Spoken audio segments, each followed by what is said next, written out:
श्री राधे। श्रीधाम वृंदावन के राधा दामोदर मंदिर में विराजित गिरिराज शिला की कथा। साधु शिरोमणि श्री सनातन गोस्वामी जी नित्य ही 7 कोस की गिरिराज परिक्रमा किया करते थे, लेकिन अब वृद्ध अवस्था के कारण परिक्रमा का नियम निभाने में सनातन जी को थोड़ी कठिनाई होने लगी थी। लेकिन वो प्रभु का आश्रित ही क्या, जो किसी भी प्रकार की कठिनाई आने पर अपना नियम छोड़ दे। इसीलिए प्रेम में पगे हुए परिक्रमा के नियम को सनातन जी 90 वर्ष की अवस्था में भी किसी प्रकार पूर्ण कर ही लेते थे। एक दिन की बात है, परिक्रमा करते हुए सनातन जी मार्ग में गिर पड़े। तभी एक गोप बालक सनातन जी के पास आया और उन्हें उठाते हुए बोला, बाबा, तुमसे 7 कोस की गोवर्धन परिक्रमा अब नहीं होगी।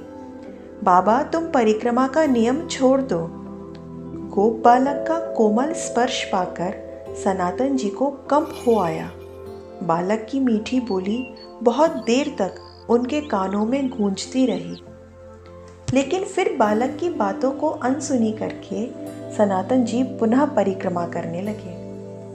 और एक दिन फिर से वही हुआ। सनातन जी परिक्रमा करते हुए मार्ग में गिर पड़े और देव योग से वही गोप बालक वहां आ गया और सनातन जी को उठाते हुए बोला, बाबा, अब तुम बूढ़े हो गए हो, फिर भी तुम परिक्रमा किए बिना मानते नहीं हो। बाबा, ठाकुर तो प्रेम से रीझते हैं, परिश्रम से नहीं। लेकिन फिर से सनातन जी ने उस गोप बालक की बात अनसुनी कर दी और परिक्रमा करने लगे। लेकिन इस बार सनातन जी एक संकट में पड़ गए। सनातन जी के हृदय में उस गोप बालक की मधुर मूर्ति गड़ सी गई। सोते जागते उठते बैठते सनातन जी को उसी बालक की याद आने लगी।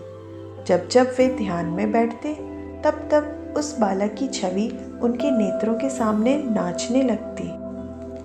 एक दिन की बात है, जब सनातन जी उस गोप बालक की स्मृति में खोए हुए थे, तभी सहसा उनके मन में स्पंदन सा हुआ और नई स्फूर्ति सी हुई।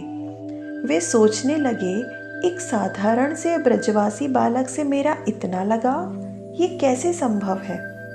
उस बालक में इतनी शक्ति कि मुझ वयोवृद्ध तपोव्रत वैरागी के मन को अपने इतने वश में कर ले कि मैं अपने इष्ट तक का ध्यान न कर सकूं।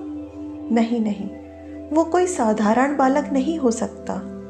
सनातन जी सोचने लगे, कहीं उस बालक के रूप में मेरे प्रभु मदन गोपाल ही तो नहीं है, जो मेरे साथ ही लीला कर रहे हों। वे मन ही मन सोचने लगे, अगर वो बालक एक बार फिर से मुझे मिल जाए तो मैं सारा रहस्य जाने बिना उसे छोड़ूंगा नहीं। संयोगवश एक दिन परिक्रमा करते समय सनातन जी को वो ही गोप बालक फिर से मिल गया और वो फिर से सनातन जी से परिक्रमा का नियम छोड़ देने का आग्रह करने लगा। इस बार सनातन जी ने उस बालक के चरण पकड़ लिए और उसके कोमल चरणों पर अपना मस्तक रख दिया और बड़े ही आर्त स्वर से बोले, प्रभु, अब छल ना करो, अपने स्वरूप में प्रकट होकर मुझे बताओ मैं क्या करूं।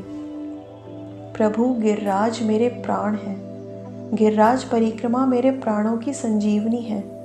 प्राण रहते गिरिराज परिक्रमा को मैं कैसे छोड़ दूं? जो ही सनातन जी ने गोप बालक के चरणों पर से अपना मस्तक उठाकर उसके मुख की ओर देखा, तो वे देखते हैं कि उनके सामने गोप बालक की जगह साक्षात मदन गोपाल जी खड़े हैं और वे सनातन जी को देखकर मंद मंद मुस्कुरा रहे हैं और प्रभु का दाहिना चरण एक गिरिराज शिला पर रखा हुआ है। भक्त वत्सल प्रभु सनातन जी की निष्ठा देखकर बहुत प्रसन्न हुए। प्रभु को अपने भक्त का कष्ट दूर करना था और साथ ही साथ भक्त के नियम की रक्षा भी करनी थी। प्रभु ने सनातन जी से कहा, सनातन, मुझसे तुम्हारा कष्ट देखा नहीं जाता और तुम हो कि गिरिराज परिक्रमा का नियम छोड़ना ही नहीं चाहते। सनातन, तुम इस शिला की ही परिक्रमा कर लिया करो। इस पर मेरा चरण चिन्ह अंकित है। इस शिला की परिक्रमा कर लेने से ही तुम्हारी गिरिराज परिक्रमा हो जाया करेगी। इतना कहकर मदन गोपाल जी अंतर ध्यान हो गए। सनातन जी मदन गोपाल जी के चरण चिन्ह वाली उस शिला को भक्ति पूर्वक सिर पर रखकर अपनी कुटिया में ले आए और उसका अभिषेक किया और नित्य ही शिला की परिक्रमा करने लगे। सनातन जी के अंतर ध्यान हो जाने के पश्चात जीव गोस्वामी जी उस गिरिराज शिला को राधा दामोदर मंदिर में ले आए और आज भी वो शिला वृंदावन में राधा दामोदर मंदिर में विद्यमान है। और आज भी ऐसी मान्यता है कि जो भी भक्तजन राधा दामोदर मंदिर की 4 परिक्रमा कर लेंगे उन्हें गिरिराज परिक्रमा का फल प्राप्त होगा। प्रभु के कोमल स्वभाव का दर्शन कराती हुई इस सुंदर कथा के साथ जय जय श्री राधे।